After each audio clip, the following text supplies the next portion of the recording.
What's happening, everybody out there? I want to thank you for tuning in to another episode of On the Way. My hope is that I say something today that will stay with you throughout the walks of life, something that you can use as a tool for wherever you are. I don't really have anything specific I'd like to talk about. I just want to cover an array of things because it's been a while since I've done one of these. I've just been working on goals. And so I guess that's what I'll talk about today is my process and how I go about getting something done, because in this world it's not easy. There are so many things that'll distract you. And to be honest, like you'll be trying to get one thing done and two or three distractions will come your way.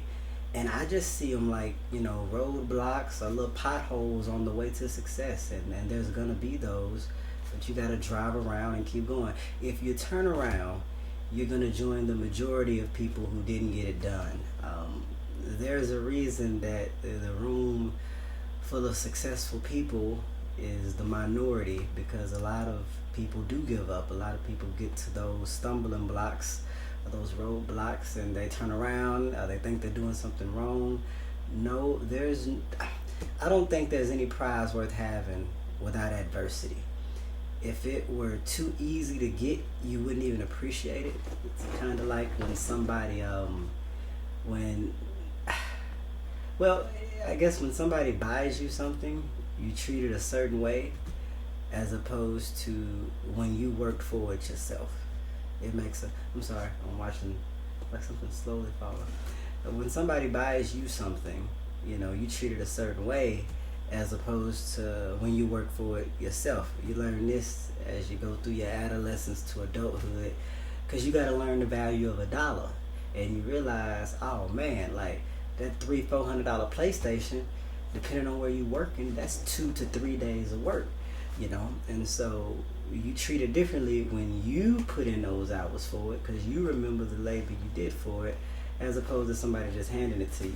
And it's the same way with goals. If it were easy day one, or if you just read the how-to and that was how you did it and it worked perfectly, everybody would have it and it wouldn't even feel worth it to it anymore. I think whatever it is that you want is very unique and it's very special, and so it's going to take some unique work and it's going to take some special labor to get it done. You may find yourself having to do what's never been done before, but that's okay, because you're a creative.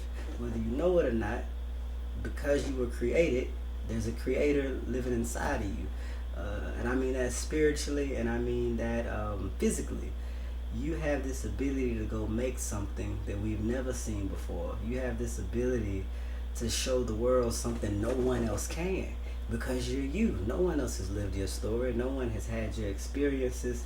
And so don't spend 1 second trying to compare your path to anyone else's. I think a lot of times we look at successful people and we like what they're doing. We're like, man, I like how they do it. I like how they're doing it. Like the work they're putting into it, not so much exactly what they're doing. I think when you try to mimic or copy somebody too exactly, you're either A, gonna find yourself in an unnecessary competition, and B, you're gonna find yourself unhappy because this isn't your passion. You just wanted the success they got from it. I think when you make your own lane, you'll find yourself not competing. Furthermore, you're doing something that you enjoy to do, as opposed to you're doing it just to get the prize. You know what I'm saying? You heard that saying, they say if you find some work that you like to do, you never work a day in your life. I don't know if that much is true as far as you never work a day in your life. I find myself, even with music, which I love, sometimes having to work, or even with editing videos, sometimes having to work. You're gonna sweat. I think that's one of the curses in the beginning of the Bible is, man will beat the ground for food. So you're gonna have to sweat a little bit to work, and there's gonna be times where you don't want to be there. But I think there's a difference to you not wanting to be there, but this is something you love doing. This is one of your hobbies. This is one of your interests, as opposed to you don't want to be there and you don't even like the work. So even on the days that it's pleasant, you still don't want to be there. And so you must find something you enjoy doing. And to me, some of the coolest, hobbies or interests that become careers, they do have fields where you can compete. I don't want to talk about competition too much, but for example, like if you're an artist, there are art shows for you to get into. If you like to dance, there are dance competitions. Um, People often with music, sometimes there are music competitions, but when it comes to music, people often compare and rank their favorite musicians or their favorite actors and this, that, and the other. So I think when you do find what you love to do, you will find that there are others in that lane that are better than you or different than you, and you may find yourself competing with them, but keep it friendly, and just understand that at the end of the day, everybody is here to get some food to take home to their family. Women and men all over the world, yeah, we're working. It's fun to compete with our interests. It's fun to enter competitions and be competitive, because I think that drives you to be your best. When you see how good somebody else is, it's like, okay, how good can I be? So I like that aspect of competition, but never make it ugly to where you don't like the person. Keep it in the field. If it's about art, keep it art. If it's about sports, keep it sports. You should never be making attacks on someone's personal, because this is your opponent when it comes to your work or your interest or hobby or whatever you're doing. I think when the lights go off and the auditorium doors close, everybody needs to shake hands and say good performance. And so that's my aspect on working and goals and competition. As far as my process, whenever I first start working on something, I'm not going to sit here and lie to you and tell you I always begin it with prayer. But I'll tell you this, the goals that I have started and I actually get down on my knees and pray before I begin, I've noticed the difference. And sometimes I don't even notice that difference until it's done and I see how well it went, and then I remember I prayed for this. And so, sometimes you got to start your goals with some prayer, just to have some good faith around the whole thing. And to be honest, I feel like when you start it with prayer, you hear God's voice throughout. The Most High speaks to you throughout, because though this technology is new, there's nothing new under the sun. He's seen it all, done it all. He's helped kings and queens from long, long ago.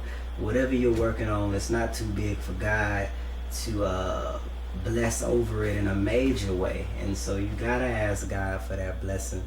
It's almost like you see it in movies. A couple wants to get married, they go get the in-laws blessings before they get married.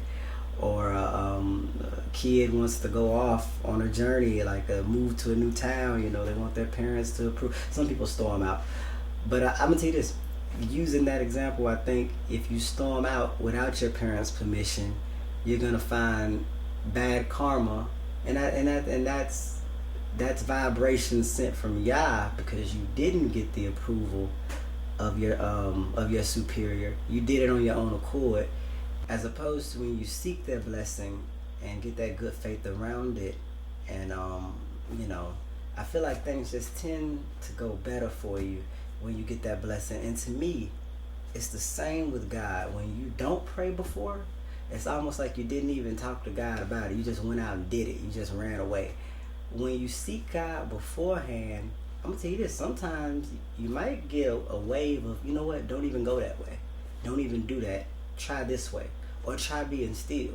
You know what I'm saying? I think some people get confused on when am I being too patient and when do I need to be a go-getter. You know what I'm saying? So it's like, do I sit still and wait, or do I go out here and be aggressive?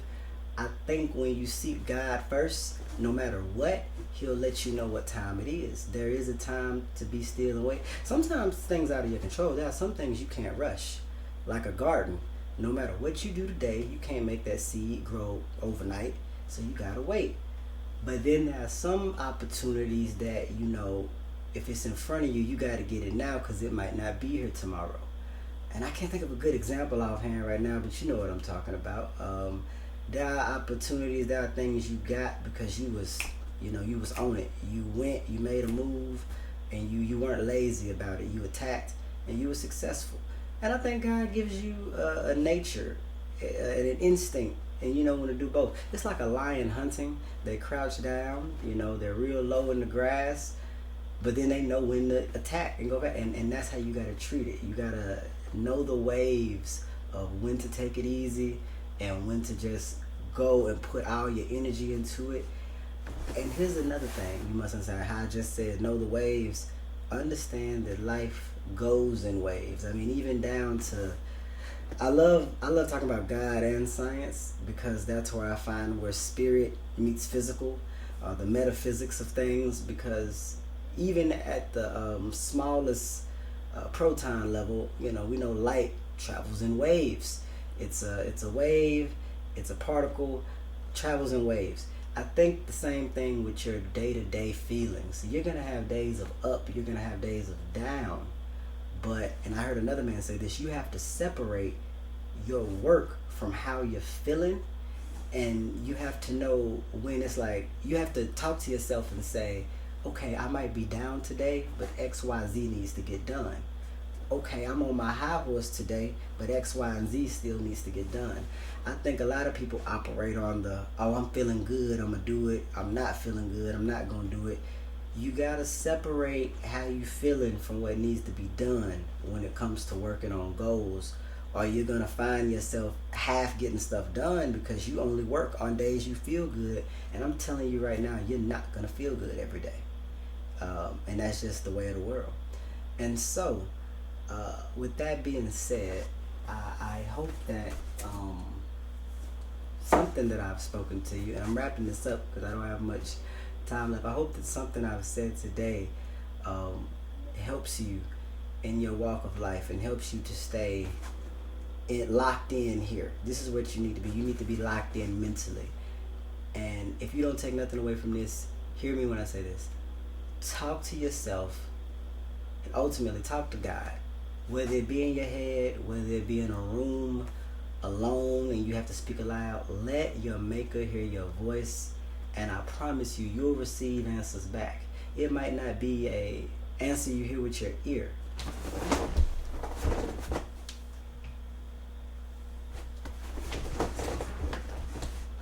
It might not be an answer you hear with your ear. It might be an answer you hear through events that start happening to you, or through things you see around you. What's interesting is a voice is a way to communicate, but the Most High, He has several ways He can get a message through to you. And so, whenever you want to start working on a goal, seek Him first, and I feel like from there forward, things will go smooth.